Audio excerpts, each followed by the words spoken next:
Good morning. I want to also recognize a couple people that I've worked with for a long time over the years, former Councilman Marty Jewell and former Councilman Saad Al-Amin. I want to particularly thank Nikki for her involvement. We have met Nikki a couple of years ago. She's really engaged and she helps me hear what some of the other issues are that are going on out there. But she asked me to come today and share with you what's going to happen in just over 2 weeks at the General Assembly. We're going back in the special session, and I can tell you we're going big. Now, maybe a small group here now, but you are sharing what I'm about to say with other people, and I think we're being videoed, so I hope this message resonates. First of all, let me just share this. I've never quite figured out what it is that galvanizes people to do something and get motivated. I don't know what it is. I see all these protests about taking down the statutes, and we've removed some, but join me with just a second. Let's just look at history in the last 4 years. Figure out how we got to this point. Exactly 4 years ago, almost to the day, I stood with my wife, who's African American, out in front of Jefferson Davis statue, and we called for that statue to be moved. Current mayor said that was just a joke, that was a stunt. I asked all the mayoral candidates to join us. There are 8, 9 of us. Nobody came out. Then in 2017, 2 of Lee's relatives said this really needs to come down. But there was no action. Nothing was done. The Monument Avenue Commission, which was really created to prevent the statutes from being removed, another day, another story, recommended context. Nothing done. But then overnight, $1.8 million of city money is spent and the statutes are coming down because suddenly it's an emergency. So my feeling is this: I really don't care why it ends up happening. We finally get there, but let's just not fool ourselves, okay, as to what is really going on.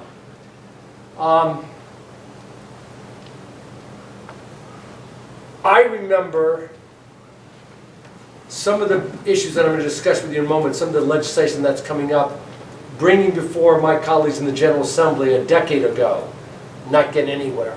But you want to know something? We're going to get somewhere in 2 weeks because everybody now says we've got to do something. So let me tell you what's going to happen in 2 weeks. The General Assembly is going to go into session, and there are the Senate is going to introduce, and we are going to get past 6 omnibus bills. I say that because I know with certainty we are in lockstep together. We have had meetings with the senators and our constituency groups and stakeholders for the last 60 days. We're going to get it done. Now, there's police reform, there's sentencing reform, and there's prosecutorial reform. All right. Now, I'll give you an example of how far we've come. One of the reforms is going to be expungement. Now, you know what I'm talking about? Somebody has a felony conviction. After a certain number of years, let's expunge it. Misdemeanor's conviction, a certain number of years, expunge it. Let me tell you how far we've come. I introduced, when I was in the House of Delegates a decade ago in 2010, an expungement bill. And it simply said this: if you've been convicted of a felony, after 12 years, it's expunged. If you've had no prior, if you've lived a stellar life. Misdemeanor, 8 years. You would have thought, when I made that proposal to the House Courts of Justice Committee, that I was standing without clothes on the middle of Broad Street. I mean, is this guy crazy? And I remember, this was funny, that we were in the majority in the House, the Democrats were.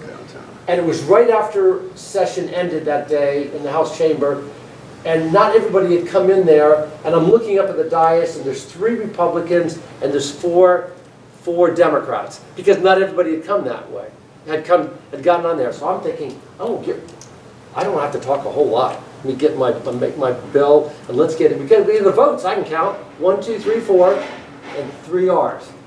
And as I'm getting ready, and I'm saying, well, so I don't have anything more to say, that's it. I see the Republicans going like this on their phones. You know what they're doing, aren't they? Calling their colleagues, got to get down here quick. A vote's about to take place. And as I'm wrapping up, you see the Republicans streaming into the dais, okay? And they voted it down. But now, a decade later, okay, we're going to get expungement, okay? We're going to get expungement. And some folks say, well, we're not going to expunge first-degree murder, or they think if it's a crime of violence, we ought not to expunge it. And I'm thinking, that's exactly what we want to do. Every crime. Okay, we're not going to limit it to just the minor offenses. So, that's an idea of how far we've come. So let me tell you the legislation that's coming up. And this, and you're, at the end, I've got an ask of you, and you can help. We have 6 what we call them omnibus bills, general large bills. The first one deals with police reform. I had my own individual bill, but it's put together in an omnibus bill. It bans chokeholds, pressure on the carotid artery, duty to intervene by a police officer, and it also de-felonizes an assault on a police officer. Because what is this right now? If Matt is a police officer, and he'd come, and he puts his hand on me. Put your hand on me. Yeah. What did I just do? They're going to call that an assault. Yep. Even though I actually am pulling it away. And what type of assault is it? Felony assault. Felony assault. Why? Because he's wearing the blue. Yep. In Northern Virginia, a defendant threw an onion ring at a police officer, charged him. And that's what they're doing with felony assault. They don't charge him with misdemeanor assault, it's felony assault. Felony assault. Ruins somebody's life. Okay? We're decriminalizing that. Okay? Now that's one bill. Another bill deals with the civilian review boards. Of course we need them. Excuse me, sir. Yes. So you're talking about the first bill being decriminalizing felony assault. To what extent does that really, like, I guess what I'm asking is... Why is that important? No, that is important. That shouldn't even be questioned. More so, is there anything else being tied along with that, or is it just the felony assault section of that being outlined clearly? That is one of the parts of the omnibus bill decriminalizing felony assault, because what happens is this. They're charged with felony assault, okay, and the prosecutor comes up and says what? I'll reduce it to misdemeanor assault, you do 12 months or 8 months. That's what happens. That's the problem with these onerous pieces of law. You overcharge, only to come back and make them plead to something. That's why mandatory minimums and everything like that was so... Yes, yeah. Different bill, but we're going to completely... I've introduced legislation to completely eliminate mandatory minimums. That's part of the omnibus bill, okay? And I'll get to that in a moment. Mandatory minimums is the worst thing that ever happened. Worst thing. It's disgraceful. It's Joe Biden. What's that? I said Joe Biden. Yeah. Civilian review boards, only a civilian review board if it has teeth. Got to have teeth on it, okay? You have to be able to recommend a prosecution. You have to recommend the person be firing. It's got to have some teeth on it. Expungement. I've talked about that. That's the third omnibus bill. And another omnibus bill deals with reducing racial profiling by law enforcement officers. Now, I remember the first time we had racial profiling.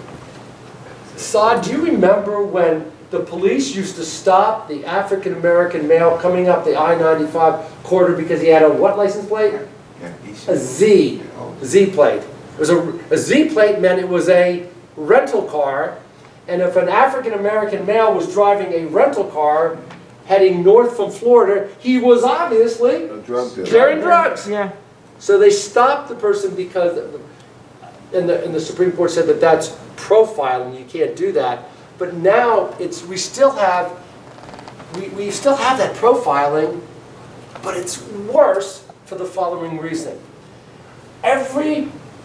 When I was defending people, every person I spoke to, they'd come in, they would tell me about a story about how they were stopped in their car, and the officer comes up, gets the license, goes back to the car, comes up.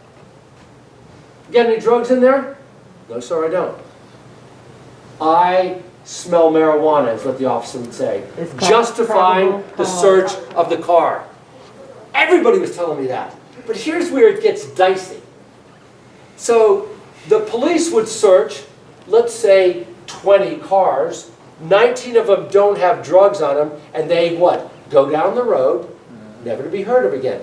But the police then would find in some of the cars some heroin or a gun or cocaine. By the way, that doesn't smell like marijuana.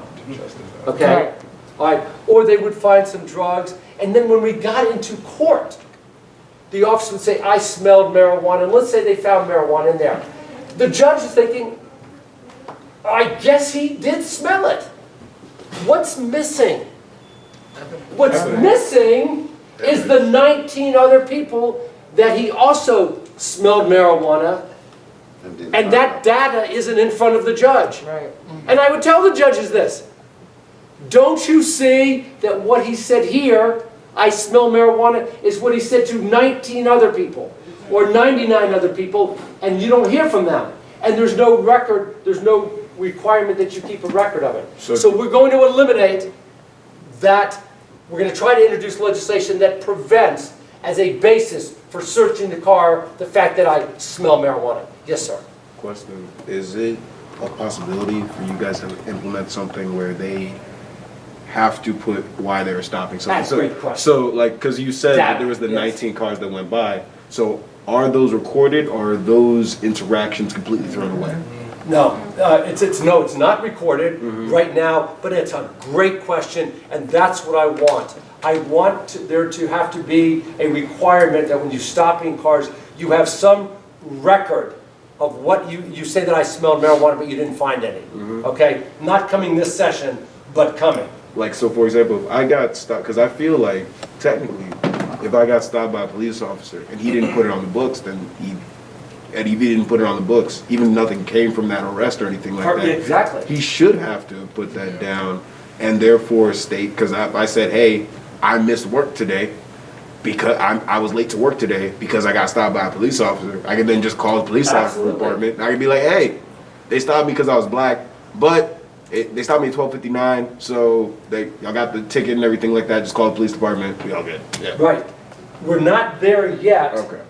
Don't have, but we will be introducing, I will be introducing legislation in the 2021 to do just that, to require it. Because there was a time, if you were two black males were driving through Route 1 in Colonial Heights, let me tell you this, 100% of those males would be stopped.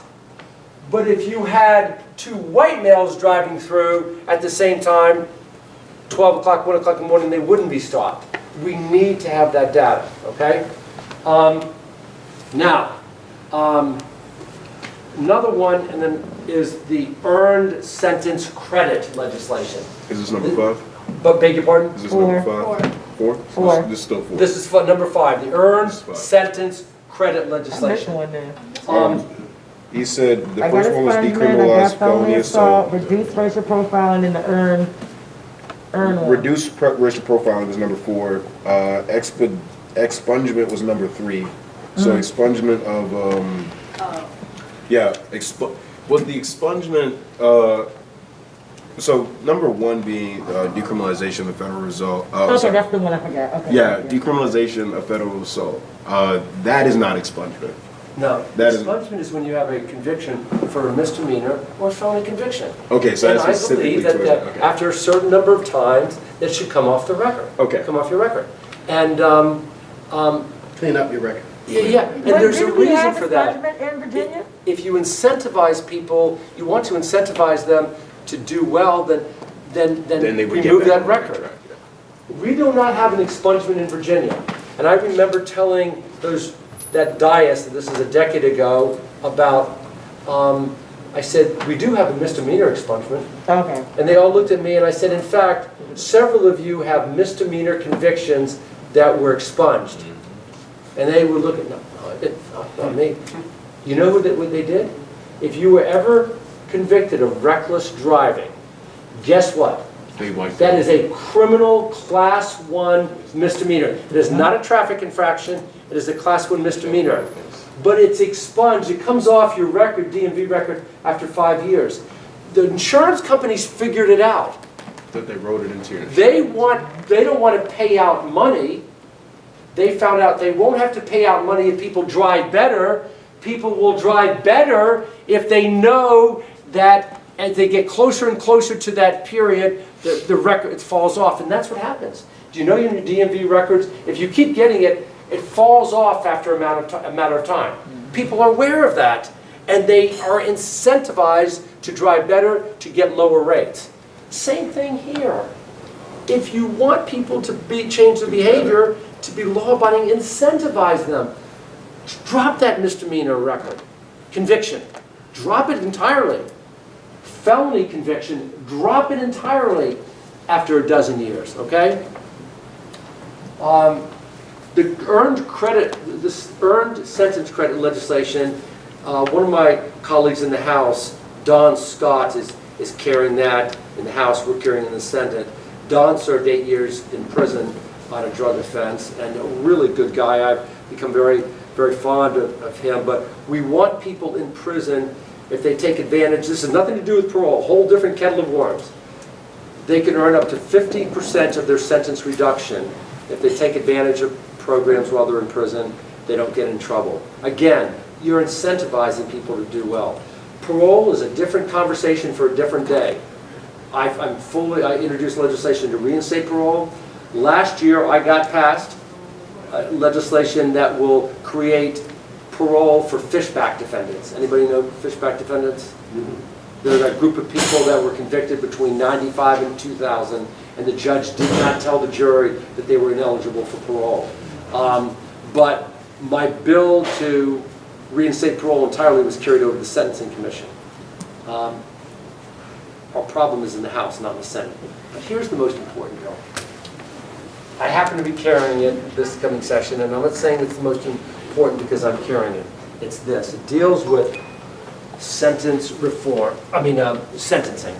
Right now, in the United States, Virginia is one of only 6 states that doesn't allow for jury trial and judge sentencing.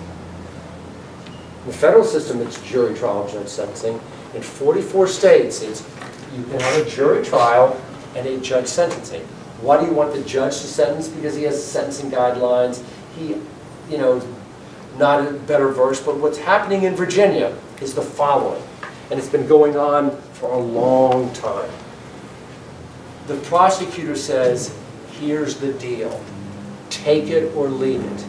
Oh, by the way, if you leave it, you're going to get a jury. That's code for jury sentence. You're going down. How many, how many defendants every day in the Commonwealth, they decide to have a jury trial and the prosecutor offered them 3 years.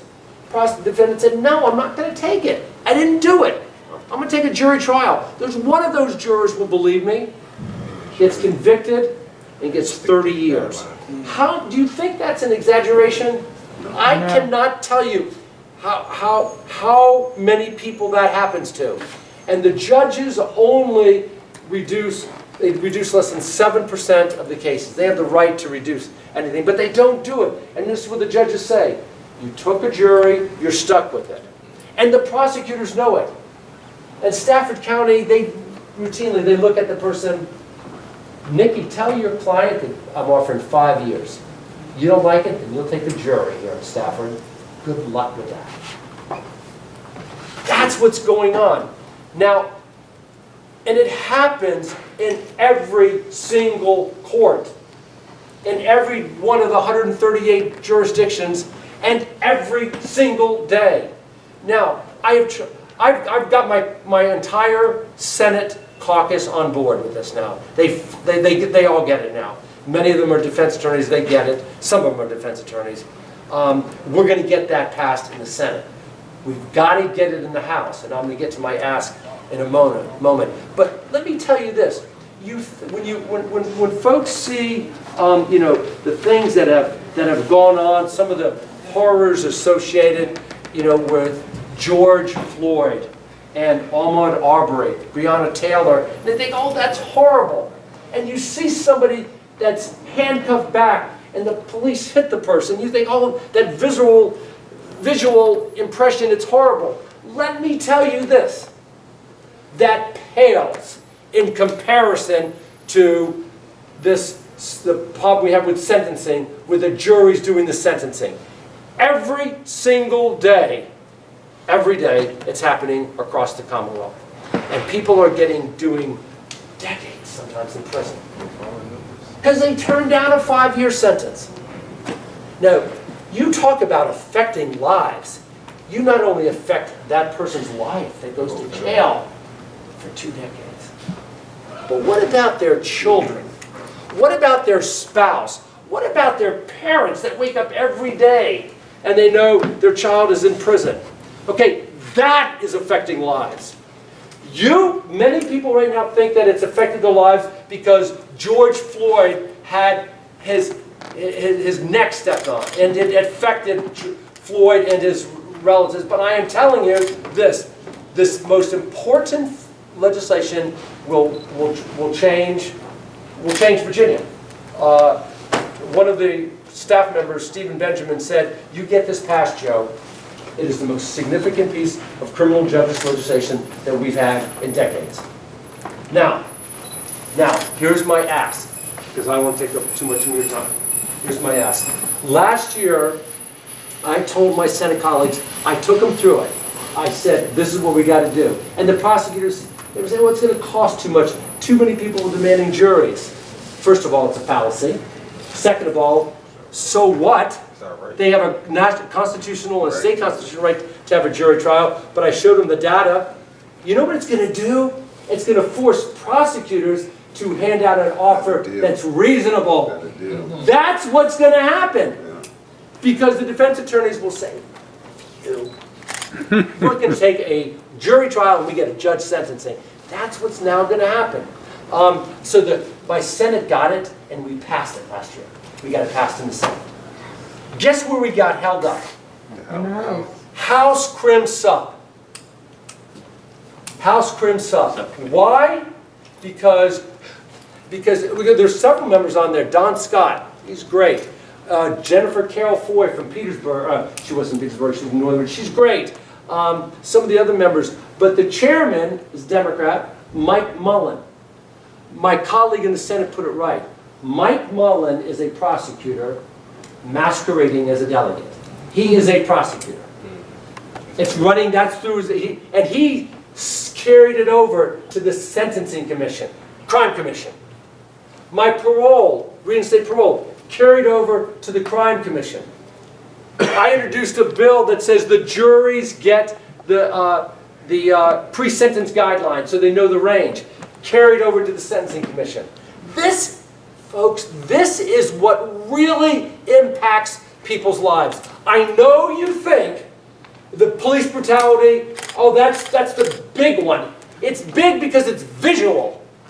But it pales in comparison to the criminal justice reform that we have to do, okay? You're going to break the bank that's even giving them the fuel to keep doing this. Yes. By doing that. Because the prison industry complex, there's a lot of money involved. Oh my gosh, don't get me started on that. Another day, another conversation. That somebody's got to spend $4 to get an Advil pill? Really? The money to call a loved one? To call their wife or their child on their birthday? Do you know how much money is being made on the phones in there? The canteen? It's a business. But we're close. So here's the thing. Charniele Herring is an African American. She's chair of the Courts of Justice in the House. Mike Mullin, I just told you, is chair of Crim Sub, and Eileen Filler-Corn is the speaker. The three of them, one of them is black, Charniele Herring, is preventing some really great criminal justice reform, police reform and sentence reform from getting passed. We need to have all the advocacy groups talk, with all these letters behind it, talking to Charniele Herring and saying, we need this passed in this session. We've got to strike while the iron is hot this session. I had a Zoom call the other day. Did you ever try getting 33 organizations all in agreement? Everybody from the NAACP to the, you name the group. We had them on my Zoom on my sentencing reform. They're all in favor of it. Why is Charniele Herring and Eileen Filler-Corn and Mike Mullin holding it up? If we get it out of Crim Sub, it's flying through the House. And it will change lives. I heard you say you've been doing these protests for 60 days. God love you for doing that, but let me tell you, that's great. You get sentencing reform in Virginia, we've changed lives. Yeah. We have really changed lives. We got to do that, okay? The other speakers, and I'm trespassing on too much of your time. Joe, did you have a fifth one, or did I miss it? Just go over your five. Hold on, I'm going to get Joe to go over all five in case somebody missed 2 and 3 or 1. Go ahead, Jeff. We talked about the earned sentence credit legislation. Okay, you've got that. The last one that I just talked about, the jury trial, but judge sentencing. Third, reduce racial profiling. Okay. Fourth, expungement. And then fifth one, the creation of civil review boards with teeth. And the last one is police reform, and that includes some subsets. Banning use of chokeholds, banning use of carotid pressure, and defelonizing assault on a police officer, and also prohibiting no-knocks. That's all under that police reform. Can I ask one question? You can. And I guess I need a consensus with everybody in here. Can we make this video public on social media? I'm cool. I'm cool with it. Every time I speak, I expect to read about it on the front page of the paper. Okay. Do whatever you want. Joe. Excuse me, one moment, please. Hold on, one at a time. So the consensus is everybody is in agreement and consent to this being publicized on social media? Good, Yes. thumbs up. Secondly, any questions from the floor? Raise your hand. The gentleman in the hat. Mr. Eli. So, Civil Review Board with teeth, is that subpoena power?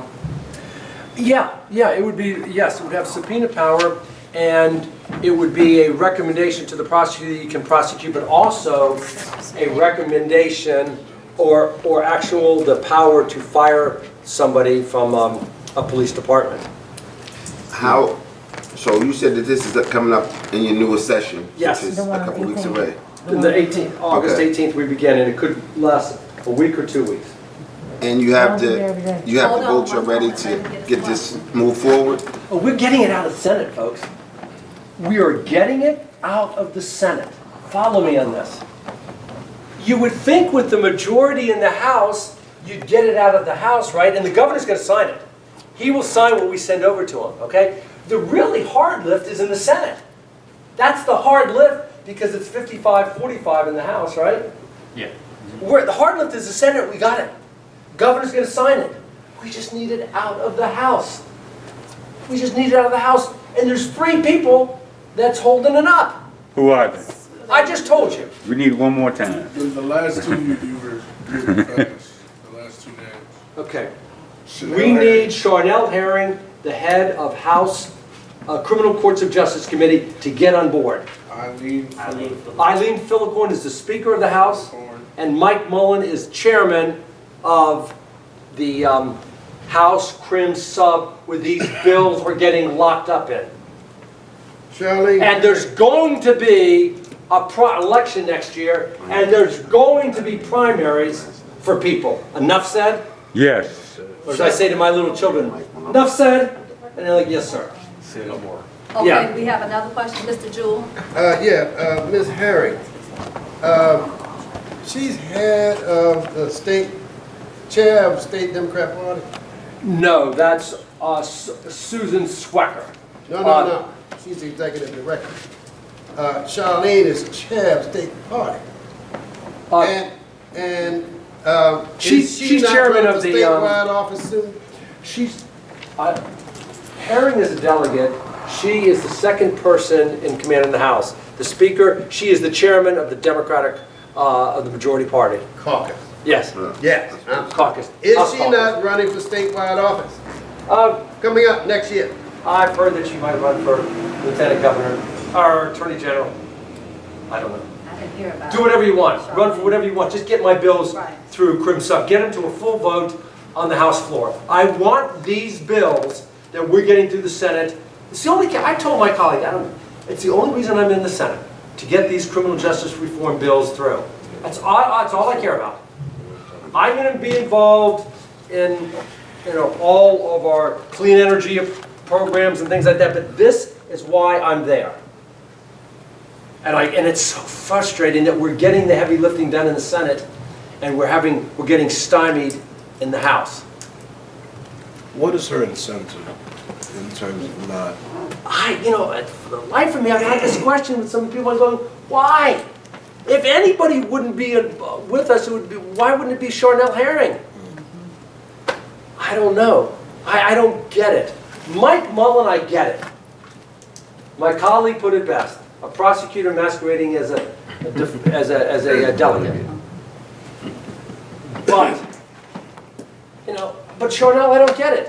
Why? You have an opportunity to strike while the iron is hot. Let's get this legislation done. Mandatory minimums. Mandatory minimums, that I didn't go into it, but it's one of the subcategories. Mandatory minimum. Okay, it is. I gave a white paper in Belfast, Ireland, a decade ago about. You remember Kimber Smith? Mm-hmm. I mean, it's the same. I was on the federal level. Yeah. But how many federal defendants had mandatory minimum sentences, and they all want to go to trial, but they got these mandatory minimums that the judge can't get away. I remember in Kimber Smith case, the judge said, you remember Kimber? Oh, yeah. Student, boyfriend was dealing drugs. She drove him up to a location. It was an abusive relationship. That's what her offense was. He died before trial. She was convicted as a co-conspirator because she drove up an accessory. And the judge said, what? To the prosecutor, why are you doing this? I'm not making it up. I don't want to have to sentence her. Exactly. I don't want to have to do that. She was a student. She was involved in an abusive relationship. She drove a boyfriend to a location. He had to give her how many years? 24 years in the federal system. Yeah. The only reason she is out is because Bill Clinton. Bill Clinton pardoned her. Okay? But on the state level, we have mandatory minimums. I was called the other day because I've got a firm that helps people find lawyers, okay? And this defendant is charged with mandatory minimums with child pornography. A 16-year-old girl sent him pictures of herself, and he received it, sent it back. The prosecutor broke it down frame by frame and charged him with 18 counts, each one carrying a mandatory 1 year. And then there were 4 counts of redistribution of child pornography. He had 53 mandatory years. Tell me, just irrespective of, but that's just one example of the dangerousness of mandatory minimums, okay? And that's what prosecutors do, okay? How about this? You charge somebody with the death penalty, knowing because you can do it, okay? And then you come back, okay, we'll just take life. That's the problem. You overcharge. You overcharge somebody. And the last vignette that I'll share with you is where'd Matt go? I had a man call me from Hopewell the other day. He's my constituent. And he got out and did, he was charged with rape. made the offer, prosecutor offered him 5 years. Turned it down, I'm not guilty. Went to court, got 3 decades. Oh, these gets better. Served his 3 decades, then guess what? Oh, by the way, She said she he did. went into the military at 17, served 23 years, got out at 40, Purple Heart, a couple of other medals, and then within a year of getting out, got charged with this offense at 40, just serving 23 years. Got 30 years, did his time, and then what happened when he maxed out? He was eligible for parole, didn't get it, not once. Came up 20 times, didn't get it. I think you said it. What happened then? Didn't you say like it didn't happen or something like Put him into, there's a program called the Virginia Center for Behavioral Center for Behavioral Rehabilitation, where after you max out, you ready for this? After you max out, you go from this prison to this prison because VCBR, because you might do another offense. And that's mainly for like. That's like saying if somebody commits a bank robbery, well, served his time, well, he might commit another bank robbery. He might do another, might possess drugs again. Yeah. Okay. He served 5 more years in that Virginia Center for Behavioral Rehabilitation. So you want the final straw? Remember, and to get to Virginia Behavioral Center, some counselor had to say he's likely to reoffend because of his behavior. So let's look at this. 23 years in the military, stellar career. Did he do anything during that time to show that he would commit a sex offense again? No. In prison, model prisoner, served his entire time, so he has 1 offense, but somebody, counselor said, you're likely to reoffend, you go to this building. I mean, it harkens back to, I think we're in the 14th century. That's a legislation I'm going to introduce to. I want to shutter that place. You don't put somebody in jail because they might do it again. You know, put me in jail. I might assault somebody again because I've done it before. Yeah. Really? Now, you ready for this? You ready? Last Friday, he got a call from the Attorney General's office. They wanted to apologize to him because they got around to the last of the DNA test and the DNA exonerated him. He didn't commit the rape. So he is eligible, of course, for monetary relief. This person went in the military at 17. He had no juvenile record. He served 23 years and had a cadre of medals. He didn't commit this crime. He served his entire 3 decades and then 5 more years on top of that. Oh, I'm sorry, we got it wrong. See, folks, I have been doing this for a while. I see the injustices that are going on, okay? And I've seen it too many times, and that's why I'm there now in the Senate, okay? So we got to get, listen, life is short. I don't know what next year holds. I really don't know. God knows. I don't know what's going to happen in 1 year or 2 years. We got to get it done now. That's why I want your all's help in with this getting these bills. And right now, the climate is hot because of Armand and Breonna and George. It's hot now. Last question. Yes, sir. Yeah,